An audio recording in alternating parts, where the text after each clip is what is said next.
All right. Welcome to the Sexy Freedom Media Podcast number 2. I am Sexy your host. Freedom. I am your host, Helen Edwards, author of Nothing Sexier Than Freedom, launching March 2018. And this is mi amiga, Jessica. What's up, Jessica? What's up? Second podcast. So, doing our best, getting it up and going. So, I love it. How's your week? Oh my God.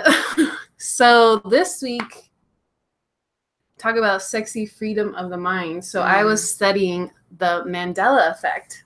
Have you ever heard of that? Never. So you got to look it up. Everyone, there's thousands of materials out there on Google, on YouTube. But basically the concept is, Nelson Mandela. Mm-hmm. It started when people said he really died in the 80s instead of like 2013 or 2014. And people went on this journey to look at phenomena around the world. Okay. And like I said, I'm still researching it. I'm a rookie. I'm new. But some of the things I've been looking at, for example, are blowing my mind. And people saying it's either an altered reality, or we have shifted into like a parallel universe. But one example was, I don't know if you remember when JFK got assassinated, how many people were in his car? No, I don't. So I remember looking into that because I like conspiracy theories. Yeah. Oh, no. And I remember specifically 4 people in the car. Okay. 2 in the front, and then JFK, and then his wife. Okay. And I remember watching it over and over and over because I thought, it was a setup, CIA. Well, now when you look at history and all the pictures and all the videos, there's 6 people in the car. What? There's 2 in the front, another man and his wife, and then JFK and Jackie in the car. Okay. And so that really blew my mind because I thought it was like, okay, people are messing with my head, Photoshop, right. Maybe Google's in on it. But everywhere you go, even people are saying, no, there's been 6. So there's lots of people around the world that are in this like mind fuck around different elements changing. Another one is, have you ever read like the Bernstein Bears books? Yes, I have. Do you remember it spelled with an E or an A? Bernstein. This is why I have editors. I don't even know how to spell. I don't either. But I remember it always spelled with an E because I used to collect those as a kid. Okay. But now throughout history and the publishers are saying it's always spelled with an A. It has always been spelled with an A. So that's like blowing my mind on all these like changes in our reality where I remembered it and millions of other people remembered it differently. So, okay, so basically people are changing things. Right. I mean, it's like inevitable, I feel like. Yeah, like we're like in the mix of a parallel like reality where slight things are different. Some other examples are just logos, but also like the anatomy of the body. Right. Like if you Google now, everyone Google the skeleton, it looks totally different. Like our legs down here have like an extra bone where I have never seen that. And just, we have like floating ribs in the back now. So, okay. So one hand you were looking at conspiracy theories and the other you're looking at the evolution of the human body, or do you think it's all like some kind of conspiracy? It's all like, or it's all intertwined in some way? Yeah, it's all intertwined. So basically what people are saying are there's all these elements of our reality that has been altered from what our consciousness remembers. So what they're saying is a lot of people's consciousness, like other realities where things were different. And some people can't and some people do. But so I'm trying to remember all these different things. Even the world is different than what it was. I don't know. It's something to Google, something to research, but so you a time this week where you were I'm obsessed. I am obsessed. Like what's going on in my head is Mandela Effect. So I would encourage everyone just to look into it. Look up the Mandela Effect. Yeah. Get knowledgeable. It's very. Oh, another one, because I was in the grocery store, was Febreze. Do you know? Yeah, I know. Do you know Febreze? Yeah, Febreze. Okay. But do you ever remember when it was spelled with 2 E's? Yes, I thought it was spelled with 2 E's. It's not. It's changed? Yeah, it's changed. But what people are the misconception is is that people will say, oh, well, companies change their logos, change their names over time. But the problem is when we reach out to companies or look into their history, they say, no, it's never changed. So Febreze is saying, the company is saying, in the history of Febreze, is it's always has been spelled with 1 E. But isn't that a part of marketing? You know, if they change something up. So a part of marketing is if something's not working and catching the public, they'll tweak it a little bit.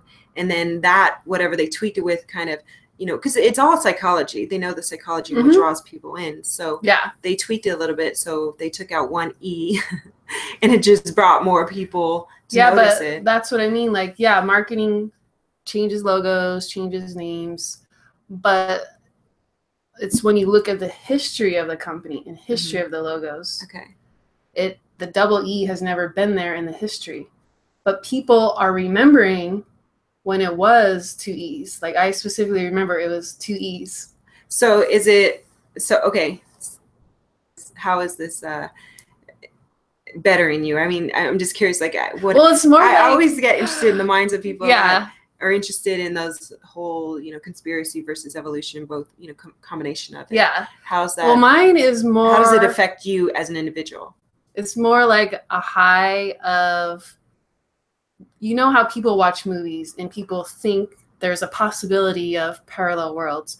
But what they're saying is it's not true. It's not real because it's just out there. It's a possibility. Yeah. For me, I'm always like, I want to experience that. I want to experience news and kind of like proof that it is a reality and not just thinking and wishful possibilities. Right. And so the reason I found this whole Mandela effect was I am in technology. As you know, I'm a sales rep and I sell technology. And the technology these days is going more into robotics and artificial intelligence. Yeah, totally makes sense. Yeah, so I started to look at, well, isn't there going to be a fine line between automate everything and artificial intelligence Start the timer. and human beings? The world wants everything automated into an AI and robotics. Right. Well, what about us human beings? You know, we have to have jobs and work. I mean, okay, so there's some pros and cons about that, but, you know, versus the humans, are we all going to lose our jobs versus the AI it's taking over, you know, but I think I'm kind of torn between the two because I'm between the two. I'm actually more for the AIs because I think that it's going to be a really cool experience in life, and I don't think it's going to be like, what is it, the Terminator? I don't think they're going to take over. I mean, if they do, I think it'll be not in my lifetime. Get a bunker. It won't be in my lifetime. No, I'm in the same boat. Like and you know, I ran into some companies who are building, you know, home robots, and I'm like, oh, I want one of those. Yeah. But what led me to the whole Mandela effect was I started looking into quantum and how governments and large corporations already have these quantum computers that they've had for a while where they're trying to reach the other dimensions and reach the parallel universes. Well, they're telling us that's the goal, but we don't know if they've actually accomplished that. Right. So some of the people who are saying caused the Mandela effect, and that's just a term, is because they did achieve that and have ripped through, you know, a parallel universe or have found something. So basically what they tell us is usually like 40 years behind what they have actually accomplished. Okay. So that's kind of like my rabbit hole, and I'm still going through the rabbit hole.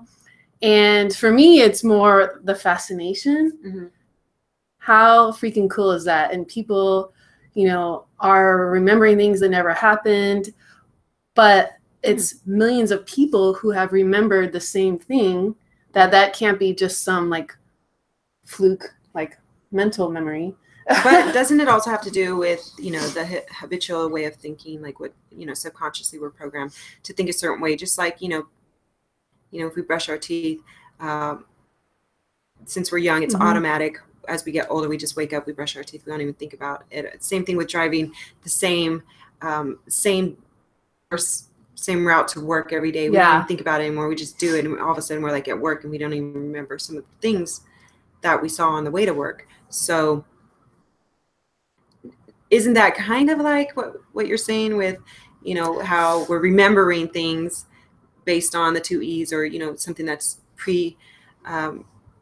sort of programmed, I guess you can say, or it doesn't have to be pre-programmed if it wasn't instilled in your mind, or if you weren't aware. Like there's a lot of things that I go throughout my day and I'm not aware. Like if I walk down a sidewalk and there's these beautiful red roses, I could walk down the sidewalk and not see anything, and I'd be like, what red roses? Well, what are you talking about? But that's why the Mandela Effect, people are just pinpointing certain things. Right. Multi-millions of people have remembered that now it has changed. Another one is really, really big, is in the Star Wars movie where Darth Vader said, Luke, I am your father. Do you remember that? Father. That's one of my favorite parts. Do you remember that, though? I do remember that. So it's completely gone. It now says... I mean, is it gone? I don't know. No, it's gone. Look it up. Okay. No, we'll have to look it up. Watch the movies, transcripts, and everything. It now says, no, I am your father. Why'd they take out Luke? That's what I mean. That doesn't make sense. Why would they take No, out but Luke? they are saying it has always been, no, I am your father. So that's why people are saying that we specifically remember it saying Luke. So what has happened? So it's more like a phenomenon. People are just trying to figure out what is really going on. Okay. It could be, else fucking with us. you know what I mean? Who knows? Because think about, we all research online. We all research on Google and Yahoo, right? Yeah, so they could... Two biggest, even Facebook people. Yeah, be Instagram, messing with us. Hashtags. Companies might be messing with us, like an experiment. Who knows? Who knows? Like a huge... Have you ever seen the show Westworld? Oh, I love that. That show trips me out like every single time. Kind of what you're talking about reminds me of Westworld, because I remember the first time I seen it, I was thinking to myself, are we in some kind of matrix? Are we in some kind of parallel universe, or it just reminded me of that, and it felt like we were so small yet so big, and kind of like when I watched The Cosmos. Remember The Cosmos with Neil Tyson deGrasse? Yeah. It felt like that. Like we're so small yet so big. I don't like the feeling. I do, but I don't. I don't like it. Well, for me, it's like exciting, and just like knowing. It's more like I want to know the truth kind of thing. Okay. That's what excites me. That I feel like not people, but companies or whatever could be, messing with our minds, which they have done for probably 100+ years or more. Well, that's an interesting question. I feel like every single person, it's almost as if they're searching for the truth the whole entire lifespan of their life, searching for the truth. And well, maybe not when they're babies. They're busy trying to have fun. Babies already know the truth. But sometimes they're just trying to experience. But even like I feel like that's where religion and a lot of things come in, is that everybody's trying to find the answer, the truth, the ultimate, not just, the truth of what they believe in that moment, but the ultimate answer to the question, which is, where do we come from? Who's running the show? How do we get here? Because the design is so fine. Like it is. You look at your hand and you're just like, look at all these lines, and we all have different fingerprints, all of us. There's not one fingerprint alike, and it's astounding, and it really does make you question, like, okay, it just seems impossible that we came from, and then we kind of just evolved this way. But then at the second time, it's like, well, or a fish or a monkey or whatever. But the second time it's like, okay, how is it possible that we are so finite and made so beautifully? And it's magical, honestly. I mean, why would you want to be a unicorn when you can be a human and just be like, I am so magical? Exactly. And I think that's part of my fascination with this Mandela Effect is they also talk about how the body is changing and even the eye. Like if you look at your eyes now. Give me my plus, don't show me nose. Our eyes now have like a little fine black circle around them where we never had that before. Oh, I don't know about that.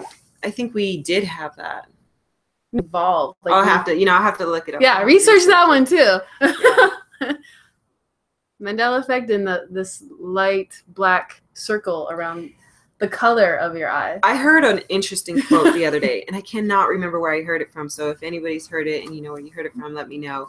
But it was something along the lines of, what if, drugs, if doing psychedelic drugs actually makes us see the reality of things? I heard that too. Yeah, and it blew me away. And what if, not doing the psychedelics and just being normal, getting on pharmaceuticals, whatever. So we have some today. Just, no, I'm just kidding.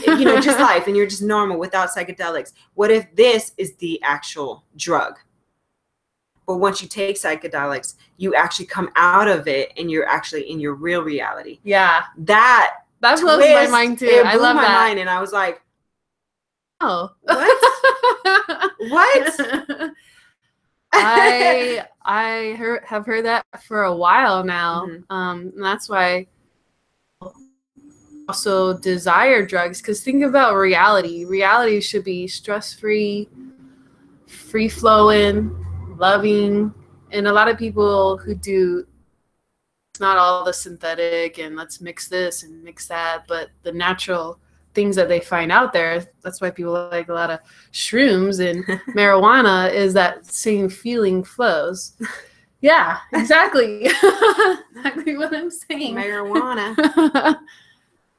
Do you know it was legalized in Nevada? Recently, right? Yeah. Yeah. We were there the day it happened. Ooh. And there was we were there the day it happened. Yeah. There was long lines everywhere. No way. Street parties and that is fantastic. I wish I was there. Weed everywhere, but anyways, back to parallel universes and worlds. That for me, I feel like it's real, and I'm just trying to figure out, well, how can I prove it's real? Because it goes back to everyone can have wishful thinking and hypothesis, and yes, this is real, but how do you know it's there and real? So are you trying to prove it to yourself? Yeah, because it's exciting. Plus, this, I don't know if you heard of, they're called CERN, and you guys can research that too.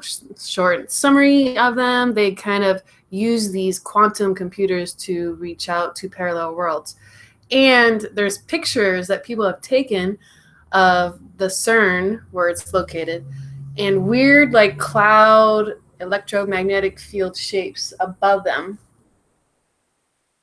Like this? Yeah, but just like you see in the movies, it's like I can get through unreal. That's all I gotta say.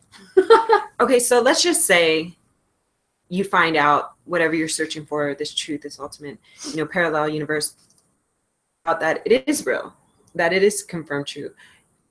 But yet there's still a lot of people out there, no matter what truth and what things are uncovered, they're not going to believe, even if they saw belief and saw visions or actual proof of it. Yeah, they wouldn't. But let's just say you did find what you were looking for in that confirmation.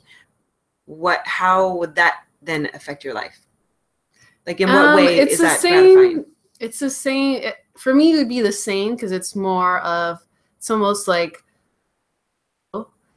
same with like religion. There's people who are super religious, and I'm not at all, based on research I've done and history that I've looked into, that I try not to someone. I just try to say, hey, this is the journey and rabbit hole I took. If you want to go out there, research it, get your own conclusions, or believe what you want to believe. For me, I don't care. It's just a matter of, I'll try to feed knowledge, but then that's fine with me. But I'm saying, like, the universe, if you found out that that was true, right, how would that affect you then? Like, in what ways would it change? Well, I feel like I feel like that. Well, no, I feel like I feel like that today. Okay. Because I've always in the parallel universes for a while, probably 10, 15 years. Mm-hmm.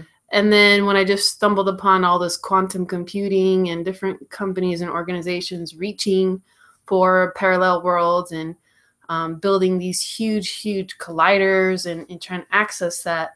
And for us to know that in the public, really have accomplished something behind the scenes. So that's kind of just my mindset. And reading all these people's testimonies on the Mandela Effect, and really all that means is they're looking at discrepancies in history versus today, or what people remember versus today. And yeah, our human memory, no one's memory is perfect, but it's weird when millions of people kind of have that same memory, and now it's different, a different history. So for me, it's just fascinating and just something I've always been drawn to. Right. But I would love to check out a parallel Earth, hop in and hop back out. So what would you say 3 things that draw you into wanting to go down this rabbit hole? What are the 3 things that fascinate you about it? I think the first one is knowing that there's something bigger and more complex than we are being taught in school and taught in, I mean, if you turn on the news today, it's all junk and just people hating on each other. Like, let's talk about real stuff around, our world and I would say that depends science. Depends on what kind of news. Yeah, that is true. That's true. So that's number 1. Number 2 is having a desire to see if I am able to alter my reality or shifting between parallel universes. So I don't know if you've ever seen this movie by Jet Li called One. Oh my God, I love that movie. Maybe not. Is that the one with Aaliyah? No, this is the one. Maybe I haven't seen it. Jet Li? I know who Jet Li is. So the one where he has multiple hymns in different parallel worlds. Okay. Where he goes and he has learned that if he kills his other self in different parallel worlds, his original self or something gains more power. So okay. Keeps getting more and more So the power. ultimate hymn. Which I don't want to do that. I don't want to kill other me's. But I think it'd be so fun to kind of hop between these parallel Earths and experience maybe different things, at different times. And it's almost like taking a trip. Okay, I got a story about that, actually. So what you just described is actually kind of how I felt when I had my trip. So I had a trip. I had an edible one time. It's an awful story. And journey of doing edibles ever again. I may do it in the future, but who knows. But this one time that I did an edible, it was a chocolate candy. It looked like a chocolate Hershey bar. And they were passing it around, my brother and his friends. And I didn't know better. So I took a piece, and then I thought, this isn't doing much. I'll just take a bigger piece. So I took a bigger piece. There was nobody around to stop me. So next thing I know, I was standing in the sand, and I had done researching on strokes and heart attacks, just because I am obsessed with the brain. And I had listened to this woman, this neuroscience, who had a stroke one time, and she was describing everything I suddenly felt at that moment. I felt like my senses heightened, and this ground was sinking in, and we were at the river, and I just remember everything was so beautiful at first until I started seeing shoppiness everywhere and started seeing pictures of things. And I also remember that that's crazy. There was a voice in my head saying, "Is this real? Is this real?" And it kept repeatedly saying, "Is this real?" And at that moment, I noticed there was 3 different parts of me. There was the one I would say, the ultimate me who knew something was wrong. Oh. That this voice that was repeating in my head was not supposed to be there, or not supposed to say it that many times. Then there was the other me that was questioning, is this real? Is this real? Because I really was wondering, is this real? What's going on? Because I really want to know, right. Is this real? And then there began the other me who was literally freaking out, like, holy shit, this is not right. Something's wrong. I'm having a stroke. Because I had forgotten that I took the edible an hour. It was an hour into it. And you're all going slow motion. Yeah, it was bad. It was bad. And I was scared to death because I'd never experienced something like that. And thankfully, you know, there's this ultimate you that oversees everything. And it was almost as if it was a spiritual experience for me, because I literally realized, and what you're talking about right now made me just realize, you know, what if that parallel universe does exist, but it's in you? After that experience, I actually do believe in parallel universes, but I do believe it is within, and the mind, because of the brain, because we only use a port. Who created the brain? Okay, and why are we only allowed I need to meet that little person, because a little small portion of it? I know. That's my third one, okay. Is the freedom of the mind and understanding what it's all capable of. I mean, we see people around the world. One guy can start fire with his chi in his hand. Oh, I see that guy. Just having those Is abilities. I'm not sure. Okay. I don't remember. I seen it a long time ago. But just like little stuff like that, like you said too, that the inner to the outer, what if we can access all this stuff? And that's where I'm going. Got my bags packed. No, that's going on a journey. It's very interesting what you're talking about with the savants, or, well, you said the guy with the chi. I did see that guy on YouTube, actually. I researched him. Yeah. But there is the savants also, which I get. Is it really, like a group? No, savants most of them are on the autism spectrum. So they have autism, or they've got some kind of, I forgot the other one, but they basically, you know, one part of their brain shuts off, another part opens up. Or, you know, is used rather than just what we use. And because of that, it's kind of like freeways, you know, in the brain. And so communication freeway is kind of blocked up, and that's why they, you know, some of their motor skills are challenging. But on the upper hand, or the other hand, they also get to use other different freeways, and that could be, you know, photogenic memory. They can, you know, like the Rain Man. Yeah, it's very interesting. Cool thing I always think about was when people label someone like psychotic, or people who like see things or see people.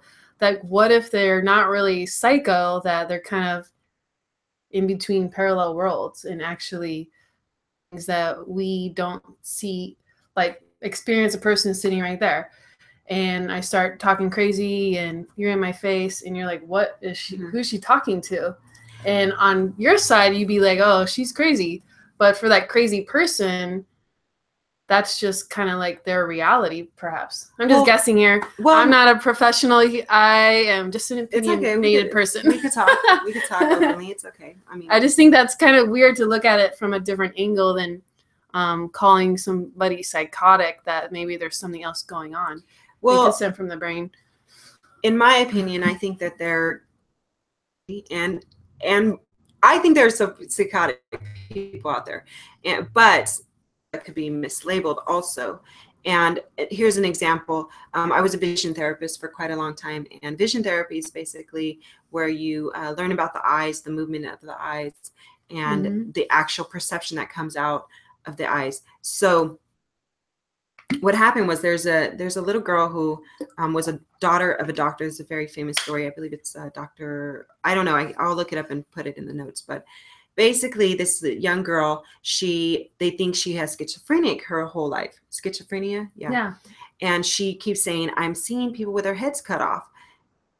Mm. She wasn't, okay, so I'll get to the part. Yeah. What happened is she was telling everybody that she's seen, so she's freaking out, she's scared. They end up sending her, this is years and years ago when optometry was barely being developed. And story is, okay, I heard this, there's a whole book on it. I gotta find the book. But she ends up going to, her father puts her into a psych home, right? Psych home. Mental home. Mental home, yeah. And when they develop the vision therapy, so there's these glasses called ambient glasses, and what they do is they alter the world. So it's kind of like a fun mirror, looking into a fun mirror, and you're you, and then you look in the fun mirror and you're altered. So what happened is they started going to see her and putting these ambient glasses and changing the alter of her world. And what happened is they found that her vision was there was some discrepancies in her vision back then, but nobody knew back then. They didn't have the science that we have now, or the research we have now. So they checked her. They used these ambient glasses with her, and all of a sudden she could see people with their heads. So she was mislabeled as schizophrenia when really it was a vision problem. Yeah. And that's one of the things that in touching on that, I feel like, again, the parallel, this is just my opinion with all research that I've done and the rabbit holes I've gone down, is that everything does start within. And there's so many senses that we have. And when you're born, nobody tells you your vision is supposed to be like this, So some of the problems you have with, writing, learning, even communication, can start as little with, your smallest organ, which is 80% of your information that you take in from the world, which is your. Yeah, I think that's so cool. It's very interesting. And actually, they're starting to use a lot more vision therapy with kids with autism today because of that factor, and using a lot more ambient glasses. So I worked with kids with autism for quite a few years again, and as a vision therapist, and I got to see radical differences with those ambient glasses. I mean, there was a girl who her head was like this, and once they put the ambient glasses on, she actually lifted her head a little bit for the first time ever in her life. Wow. So there's definitely some, what you were touching on, some differences I think make with perceptions and with your senses, with your body. That's very interesting. I think our time is up here, so definitely leave us comments on everything we talked about, from this is fun. Vision therapy to parallel worlds. Sure, we'll talk more. Yeah, thank you so much for joining us on the Sexy Freedom Media podcast too, and we will put all the show notes below. You can find us and follow us on Sexy Freedom Media on the Instagram and Facebook, and my website will be launching in August, sexyfreedom.com. Thank you so much. All right, see ya. We should do